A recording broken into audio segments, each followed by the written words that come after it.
আমরা সবাই ঘুমন্ত অবস্থায় স্বপ্ন দেখি। ঘুমোলে মস্তিষ্কে স্বপ্ন আসে কিভাবে? এই স্বপ্ন দেখার কি কোনো ক্ষতিকর প্রভাব আছে, নাকি স্বপ্ন দেখা শরীর ও মনের জন্য ভীষণ প্রয়োজনীয়? এই স্বপ্নগুলো কি র্যান্ডাম, এলোমেলো, অর্থহীন ঘটনা, নাকি ভিন্ন ভিন্ন স্বপ্ন ভিন্ন ভিন্ন স্পেসিফিক মিনিং ক্যারি করে? ইতিহাস ঘাটলে দেখা যায় বেশ কয়েকজন সায়েন্টিস্ট ঘুমন্ত অবস্থায় স্বপ্নের ভিতরে এমন কিছু আইডিয়াস পেয়েছিলেন যেগুলো কাজে লাগিয়ে বিভিন্ন জিনিস আবিষ্কার করেছিলেন। যেমন অগাস্ট কেকুলে স্বপ্নের মধ্যে খুঁজে পেয়েছিলেন chemical structure of benzene. Mendeleev's periodic টেবিলের কনসেপ্ট পেয়েছিলেন স্বপ্নের মধ্যেই। এই রকম অনেক উদাহরণ আমরা ইতিহাস ঘাটলে পাই। ইভেন আমি যখন ছাত্র ছিলাম তখন এমন অনেক দিন হয়েছে যে আমি ঘুমানোর আগে কোনো একটা ম্যাথামেটিক্যাল প্রবলেম সলভ করার অনেক চেষ্টা করেও করতে না পেরে ঘুমিয়ে পড়েছিলাম। ঘুমের ভেতর স্বপ্নের মধ্যে আমার টিচার যে টেকনিকে প্রবলেমটা সলভ করে দিয়েছিলেন, ঘুম থেকে উঠে আমি সেই টেকনিকেই প্রবলেমটা সলভ করে ফেলেছিলাম। তাহলে কি dream completely random and meaningless নয়? কিন্তু মিনিংলেস স্বপ্ন তো দেখি, যেমন আকাশে উঠতে উঠতে চাঁদের মাটিতে গিয়ে ল্যান্ড করলাম, এমন স্বপ্ন তো দেখি। তাহলে ড্রিম কেন কখনো কখনো ম্যাজিক্যাল কানেকশন ক্যারি করে আনে, আবার কখনো কখনো কমপ্লিটলি মিনিংলেস হয়? স্বপ্ন নিয়ে অনেক থিওরি আছে, তার মধ্যে একটা ইন্টারেস্টিং থিওরি ভিডিওর শুরুতেই জেনে নেন। ছোটবেলা থেকে অনেক ইনফরমেশন আমাদের ব্রেনে স্টোর হয়েছে, ব্রেনে অনেক ডেটা ইনপুট হয়ে আছে। আমরা যখন কোনো ডিসিশন নিই অথবা কোনো প্রবলেম সলভ করি, তখন এই ইনফরমেশনগুলোকে লজিক্যালি লিঙ্ক করার চেষ্টা করি। কিন্তু জেগে থাকা অবস্থায় আমাদের ব্রেন অনেক সময় আমাদের প্রচলিত ধারণা থেকে বার হতে দেয় না। কিন্তু যখনই ঘুমিয়ে পড়ি তখন আমাদের লজিক মাইন্ডের সুইচ অফ হয়ে যায়। তখন ব্রেনে থাকা ইনফরমেশনগুলো র্যান্ডামলি কানেক্টেড হতে শুরু করে। সেই কানেকশানগুলো অনেক সময় ম্যাজিক্যাল কানেকশান তৈরি করে, আবার কখনো কখনো মিনিংলেস কানেকশান তৈরি করে। যেমন কিছুক্ষণ আগে আমার ছাত্র জীবনের স্বপ্নের যে এক্সাম্পলটা দিয়েছিলাম, সেখানে আমি একটা নির্দিষ্ট টেকনিক অ্যাপ্লাই করে অঙ্কগুলো করছিলাম, কিন্তু যে অঙ্কটা আমার আটকে ছিল সেটা এই প্রচলিত টেকনিকে হচ্ছিল না। অথচ ম্যাথটা সলভ করার জন্য কমপ্লিটলি ডিফারেন্ট অ্যাপ্রোচে নিজেকে নিয়ে যেতেও পারছিলাম না। কিন্তু যখনই ঘুমিয়ে পড়লাম, সাথে সাথে আমার লজিক মাইন্ডের সুইচ অফ হয়ে গেল। ফলে স্বপ্নের ভেতর ব্রেনে অবস্থিত সমস্ত ডেটাগুলো র্যান্ডামলি কানেক্টেড হওয়ার সম্পূর্ণ স্বাধীনতা পেয়ে গেল। অনেক দিন আগে শেখানো একটা বিশেষ ম্যাথামেটিক্যাল টেকনিকের সাথে এই কারেন্ট না সলভ হওয়া অঙ্কটা কানেক্টেড হয়ে যাওয়ার জন্য অটোমেটিক প্রবলেমটা সলভ হয়ে গেল। এখানে না হয় একটা ম্যাজিক্যাল কানেকশন ঘটলো, কিন্তু মিনিংলেস কানেকশনও তো ঘটে। যেমন পাখি আকাশে ওড়ে, এই ইমেজটা আপনার ব্রেনে স্টোর আছে। আবার চন্দ্রযান 3 চাঁদে ল্যান্ড হওয়ার ছবিটাও আপনার ব্রেনে ইনপুট করা আছে। এখন ঘুমের মধ্যে যদি এই দুটো পয়েন্ট কানেক্টেড হয়ে যায়, তাহলে হয়তো আপনি স্বপ্ন দেখবেন যে আপনি উঠতে উঠতে চাঁদে গিয়ে ল্যান্ড করছেন। কিন্তু সিগমন্ড ফ্রয়েডের মতে স্বপ্ন কখনো মিনিংলেস হয় না। Association is not random, there is underlying meaning. প্রত্যেকটা স্বপ্নের ভেতর একটা হিডেন মেসেজ থাকে। কিন্তু পাখির মতো উঠতে উঠতে চাঁদে গিয়ে ল্যান্ড করার মতো স্বপ্নে কি হিডেন মেসেজ থাকতে পারে? আজকের এই ভিডিওতে আপনি জানতে পারবেন স্বপ্ন নিয়ে সিগমন্ড ফ্রয়েডের ইন্টারপ্রিটেশন কী ছিল, স্বপ্নের সময় আমাদের ব্রেনের ভেতর কী ধরনের অ্যাক্টিভিটিস পারফর্মড হয়, স্বপ্ন নিয়ে কারেন্ট সায়েন্টিফিক স্টাডি কী বলছে, স্বপ্ন দেখার ফলে আমাদের শরীর ও মনের কী লাভ বা ক্ষতি হয় ইত্যাদি। ভিডিওটা শেষ পর্যন্ত দেখবেন বন্ধু। আমি সুভাষিস আছি আপনার সাথে। Let's begin. স্বপ্ন নিয়ে ফার্স্ট সায়েন্টিফিক এক্সপেরিমেন্ট করেছিলেন Sigmund Freud. Freud free association method follow করে ড্রিম নিয়ে তার রিসার্চ শুরু করেছিলেন। ফ্রি অ্যাসোসিয়েশন মেথড মানে ফ্রয়েড তার পেশেন্টদের বিভিন্ন অ্যাঙ্গেলে প্রশ্ন করে জানতে চাইতেন তাদের স্বপ্নের ভেতর কি কি ইমেজ এসেছিল। He tried to understand there thoughts, memories etcetera. তারপর সেই ইনফরমেশনগুলোকে কানেক্ট করার চেষ্টা করতেন। তার রিসার্চে উঠে আসা বিষয়গুলোকে তিনি 1900 সালে প্রকাশিত তার বিখ্যাত বই ইন্টারপ্রিটেশন অফ ড্রিমে তুলে ধরেছিলেন। অ্যাকর্ডিং টু ফ্রয়েড, ড্রিম কখনো র্যান্ডাম হয় না। প্রত্যেকটা স্বপ্নের ভেতর একটা হিডেন মেসেজ থাকে। এই হিডেন মেসেজকে ফ্রয়েড ল্যাটেন্ট কন্টেন্ট ওয়ার্ড দ্বারা রিপ্রেজেন্ট করেছিলেন। ফ্রয়েডের মতে আমাদের মনের ভেতর লুকিয়ে থাকা সুপ্ত ইচ্ছাগুলো মানে আনকনসাস ডেজায়ারগুলো স্বপ্নের মাধ্যমে ফুলফিলড হয়। তিনি তার বইতে এই ডায়াগ্রামের মাধ্যমে মনের ভেতর চলা অ্যাক্টিভিটিসগুলোকে এক্সপ্লেন করেছিলেন। A series of layers extending from sense perception to motor response. আমরা জেগে থাকা অবস্থায় আমাদের আশেপাশে চলা বিভিন্ন ইভেন্টসগুলো সম্পর্কে সিগন্যাল আমাদের সেন্স অর্গানগুলোর মাধ্যমে ব্রেনে ঢোকার পর আমাদের যে উপলব্ধি মানে পারসেপশনগুলো হয় সেগুলো ব্রেনের মেমোরিতে স্টোর হয়। অ্যাকর্ডিং টু পারসেপশন বাইরে থেকে আসা ডেটা ব্রেনে স্টোর হয়।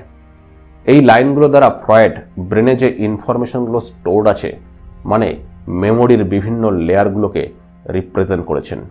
এই পার্টটা আনকনসাস জোন। এই আনকনসাস জোনের ভেতর যে ইনফরমেশনগুলো স্টোর হয়ে আছে সেইগুলো সম্পর্কে আমরা সচেতন নই। মনের এই অংশে চলে আমাদের ideas, thoughts, plan, logical analysis etcetera. According to this thoughts motor activities discharged হয় মানে আমরা কাজ করি, অর্থাৎ এই পার্টটা আউটপুট এবং এই পার্টটা ইনপুট, দুটোই conscious zone. According to Freud যখন আমরা ঘুমিয়ে থাকি লজিক্যাল থিঙ্কিংয়ের এই পার্টটা ইনঅ্যাক্টিভ হয়ে যায়। তখন আনকনসাস কন্টেনারে থাকা ইচ্ছাগুলো, হার্টফেল্ট ডেজায়ারগুলো সারফেসে চলে এসে মোটর অ্যাক্টিভিটির মাধ্যমে আউটপুট দিতে চায়, মানে লুকিয়ে থাকা সুপ্ত ইচ্ছাগুলো অনুযায়ী কাজ করতে চায়। কিন্তু ঘুমিয়ে থাকলে আমরা মোটর অ্যাক্টিভিটি করতে পারি না, মানে হাত পা নাড়তে পারি না, আমরা প্যারালাইজড হয়ে যাই, কোনো কাজ করতে পারি না। মোটর অ্যাক্টিভিটি ব্লকড থাকার জন্য আনকনসাস জোনের ইচ্ছাগুলো ফ্রন্ট সাইডে মুভ করতে না পারার কারণে ব্যাক সাইডে মুভ করে উপলব্ধির দিকে মানে পারসেপচুয়াল সিস্টেমের দিকে চলে যায়। ফলে একটা হ্যালুসিনেশন তৈরি হয়। আপনি কল্পনা করছেন যে আপনি কিছু করছেন অথচ আপনি কিছু করছেন না। স্বপ্নের ভেতর নতুন করে আপনি ইভেন্টসগুলোকে উপলব্ধি করেন। আনকনসাস জোনের ইচ্ছাগুলো পারসেপচুয়াল সিস্টেমের দিকে না গিয়ে মোটর অ্যাক্টিভিটিসের দিকে যদি যেত তাহলে আমাদের ঘুম ভেঙে যেত। তাই ফ্রয়েড বলেছিলেন function of dream is to protect the sleep. ঘুমন্ত অবস্থা ঠিকমতো বজায় রাখার জন্যই ব্রেন স্বপ্ন তৈরি করে। কিন্তু আমরা যে স্বপ্নগুলো দেখি সেগুলো সবসময় ইচ্ছা পূরণের স্বপ্ন তো হয় না। কিছু সায়েন্টিস্ট ফ্রয়েডের এই ড্রিম থিওরিকে অ্যাকসেপ্ট করলেন না।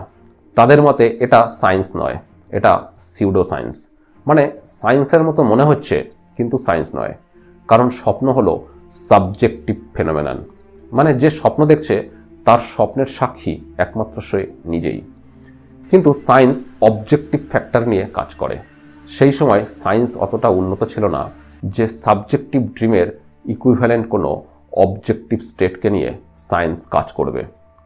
তাছাড়া সায়েন্টিফিক থিওরি ফলসিফিয়েবল হওয়া উচিত, মানে থিওরিটা ঠিক না ভুল সেটা যাচাই যেন করা যায়। কিন্তু এক্ষেত্রে থিওরিটা ভুল না ঠিক সেটা প্রমাণ করা যাবে না, কারণ সম্পূর্ণটাই ইন্টারপ্রিটেশনের উপর ডিপেন্ডেন্ট। আপনি যদি বলেন যে ঘুমন্ত অবস্থায় স্বপ্নে যেটা আমি পেয়েছি সেটা পাওয়ার ইচ্ছা আমার ছিল না, এর উত্তরে বলা যেতে পারে যে ইচ্ছাটা ছিল, কিন্তু আনকনসাস জোনের ডিপ লেয়ারে ইচ্ছাটা থাকার জন্য আপনি এই ইচ্ছা সম্পর্কে জানতেন না। অর্থাৎ this theory is not falsifiable. 50 years পর 1950-তে দুজন American physiologist Aserinsky and Kleitman REM sleep discover করলেন, মানে র্যাপিড আই মুভমেন্ট স্লিপ। এখন প্রশ্ন হলো রেম স্লিপ জিনিসটা আবার কি? আমরা যখন ঘুমিয়ে থাকি তখন আমাদের ব্রেনের ভেতর যে ধরনের ইলেকট্রিক্যাল অ্যান্ড কেমিক্যাল চেঞ্জ ঘটে সেই অনুযায়ী ঘুমন্ত অবস্থায় আমাদের ব্রেন অনেকগুলো স্টেজের ভেতর দিয়ে যায়, যেমন fall sleep, light sleep, deep sleep and then REM sleep. এই রেম স্লিপ স্টেজে আমাদের আই র্যাপিডলি মুভ করতে থাকে, কিন্তু রেম স্লিপের স্টেজ ছাড়া অন্য স্টেজগুলোতে আই মুভ করে না। তাই অন্য স্টেজগুলোকে একত্রে বলে নন রেম স্লিপ। অ্যাজেরিস্কি অ্যান্ড ক্লিপম্যান এই দুজন সায়েন্টিস্ট ঘুমন্ত ব্যক্তির ব্রেনের সাথে ইলেকট্রোড অ্যাটাচ করে মানে ইইজি মেথডের সাহায্যে বোঝার চেষ্টা করছিলেন যে ঘুমন্ত অবস্থায় ঘুমের বিভিন্ন স্টেজে ব্রেনের ভেতর কী ধরনের ইলেকট্রিক্যাল অ্যাক্টিভিটি হয়। তারা এটা দেখে ভীষণ অবাক হলেন যে জেগে থাকা অবস্থায় আমাদের ব্রেনে যেমন ইলেকট্রিক্যাল অ্যাক্টিভিটিস হয়, মানে হাই ফ্রিকোয়েন্সি ওয়েভ পাওয়া যায়, প্রায় সেই রকমই অ্যাক্টিভিটিস ব্রেনের ভেতর হচ্ছে ঘুমন্ত অবস্থায় প্রতি 90 মিনিট অন্তর। অদ্ভুত ব্যাপার, ঘুমন্ত অবস্থায় ব্যক্তিটা আছে মানে আনকনসাস অবস্থায় আছে, অথচ ব্রেনের ইলেকট্রিক্যাল অ্যাক্টিভিটিস শো করছে কনসাসনেস প্রতি 90 মিনিট অন্তর। তারা ঘুমের এই স্টেজের নাম দিলেন প্যারাডক্সিক্যাল স্লিপ। পরে স্লিপের এই স্টেজের নাম দেওয়া হয় রেম স্লিপ, মানে র্যাপিড আই মুভমেন্ট স্লিপ, কারণ এই স্টেজে থাকাকালীন ঘুমন্ত ব্যক্তির আই র্যাপিডলি মুভ করে। সায়েন্টিস্টরা আরও একটা এক্সপেরিমেন্ট করলেন। রেম স্টেজে থাকাকালীন ঘুমন্ত ব্যক্তিকে ঘুম থেকে তুলে তাদের স্বপ্ন সম্পর্কে জিজ্ঞাসা করাতে 90% মানুষ বলেছিলেন যে তারা স্বপ্ন দেখছিল। বাট নন রেম স্টেজে ঘুমিয়ে থাকা ব্যক্তিকে ঘুম থেকে জাগিয়ে তাদের স্বপ্ন সম্পর্কে জিজ্ঞাসা করে দেখা গেছে যে 10%-এরও কম মানুষ বলেছে যে তারা স্বপ্ন দেখছিল। ইইজি মেথডের সাহায্যে দেখা গেল যে জেগে থাকা অবস্থায় কনসাসলি কোনো কিছু এক্সপিরিয়েন্স করলে ব্রেনের ভেতর যেমন ইলেকট্রিক্যাল অ্যাক্টিভিটিস হয়, ঘুমন্ত অবস্থায় রেম স্লিপ স্টেজেও একই রকম ইলেকট্রিক্যাল অ্যাক্টিভিটিস শো করছে। আবার এক্সপেরিমেন্ট করে এটাও দেখা গেল যে রেম স্লিপে থাকাকালীন মানুষকে ঘুম থেকে ডেকে তুললে তারা রিপোর্ট করছে যে তারা স্বপ্ন দেখছিল। এই দুটো এক্সপেরিমেন্টাল ডেটাকে লিঙ্ক করে সায়েন্টিস্টরা অ্যাজিউম করলেন যে রেম স্টেজেই আমরা স্বপ্ন দেখি। আনকনসাস ব্রেনের ভেতর কনসাস এক্সপেরিয়েন্স, কনসাসনেস অ্যান্ড আনকনসাসনেস মাখামাখি হয়ে হ্যালুসিনেশন তৈরি হয়। এতদিন পর্যন্ত ড্রিম ছিল একটা সাবজেক্টিভ ফেনোমেনন, মানে যে স্বপ্ন দেখছে তার স্বপ্নের সাক্ষী একমাত্র সে নিজেই। তাই সায়েন্সের পক্ষে ড্রিম নিয়ে স্টাডি করতে সমস্যা হচ্ছিল, কারণ সায়েন্স অবজেক্টের উপর কাজ করে। এবার আমরা সাবজেক্টিভ ফেনোমেনন ড্রিমের অবজেক্টিভ ফিজিওলজিক্যাল ফ্যাক্টর অর্থাৎ রেম স্টেজের ইলেকট্রিক্যাল অ্যাক্টিভিটির সন্ধান পেয়ে গেলাম। ফলে ড্রিম নিয়ে এবার এক্সপেরিমেন্ট করতে সুবিধা হবে। French neuroscientist and medical researchers Michael Jouvet experiment করে দেখলেন যে ব্রেনের এই পার্টটা মানে brain stem, specially the pons, REM স্লিপের জন্য রেসপন্সিবল।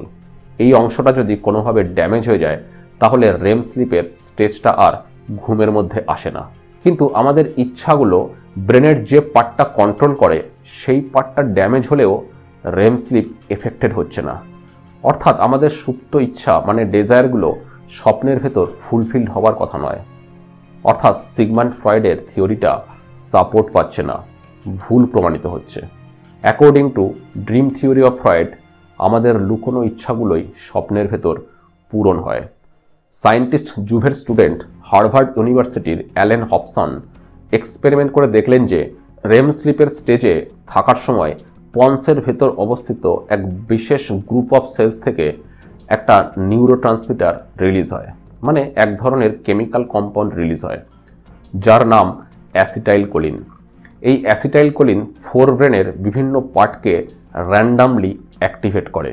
অর্থাৎ অ্যাসিটাইলকোলিন কর্টেক্সের যে যে পার্টকে অ্যাক্টিভেট করে সেই ডটগুলো র্যান্ডামলি কানেক্টেড হয়ে স্বপ্ন তৈরি হয়।